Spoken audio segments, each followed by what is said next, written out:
মাদককাণ্ডের শীর্ষ ৩ নাট্যাভিনেত্রীর নাম।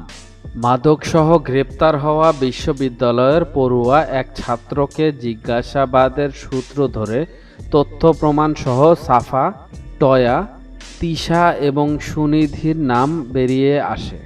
একটি বিশেষ হোয়াটসঅ্যাপ গ্রুপের মাধ্যমে তারা নিয়মিত মাদক সংগ্রহ করে আসছিলেন।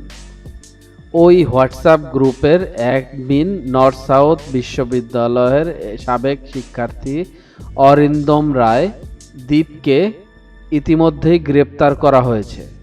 নারকোটিক্স বলছেন, মাদক সম্পৃক্ততার অভিযোগে নর্থ সাউথ বিশ্ববিদ্যালয়ের মার্কেটিং বিভাগের সাবেক ছাত্র দীপের উপরে বিশেষ নজরদারি করা হয়। দীর্ঘদিন ধরে তার গতিবিধি অনুসরণের ধারাবাহিকতায় 17 অক্টোবর ঢাকা বিমানবন্দরে গ্রেপ্তার হন দীপ। এই সময় তার কাছ থেকে বিপুল পরিমাণ সীসা, এমডিএমএ, এলএসডি ও কোস সহ বেশ কিছু মাদক উদ্ধার করা হয়। পরে নারকোটিক্সের একটি বিশেষায়িত টিম দীপককে 2 দিনের রিমান্ডে রেখে জিজ্ঞাসাবাদ করে। এক কর্মকর্তা বলেন, দীপের হোয়াটসঅ্যাপ গ্রুপে সাফা, টয়া, তিশা এবং সুনিধি নায়কের নাম সেভ করা কয়েকটি নম্বর থেকে নিয়মিত মাদকের অর্ডার দেওয়ার প্রমাণ পাওয়া যায়। পরে নম্বরগুলো যাচাইয়ের জন্য ফোন নাম্বারের রেজিস্ট্রেশন রেকর্ড সংগ্রহ করা হয়।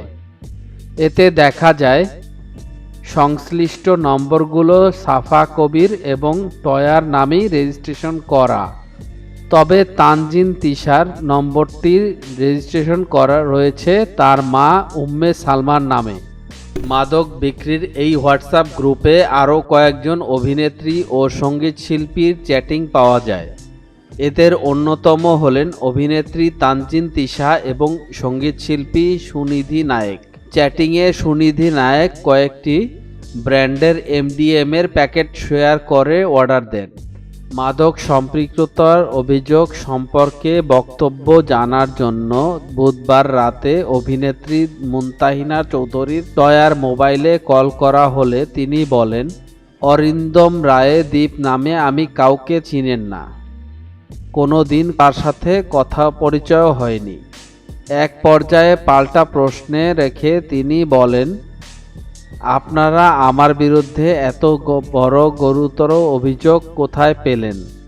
আমি অবশ্যই মাদকদ্রব্য নিয়ন্ত্রণ অধিদপ্তরের কাছে বিষয়টি জানতে চাইব। এছাড়াও বক্তব্য জানার জন্য সাফা কবির ও তানজিম তিশার মোবাইলে একাধিকবার ফোন করা হলেও তারা ফোন ধরেননি। মিডিয়া জগতের এমন ইন্টারেস্টিং বিষয় জানার জন্য আমাদের এন্টারটেনমেন্ট আপডেটকে সাবস্ক্রাইব করুন এবং ভিডিওটি ভালো লাগলে শেয়ার করুন আপনার ফ্রেন্ডসের কাছে।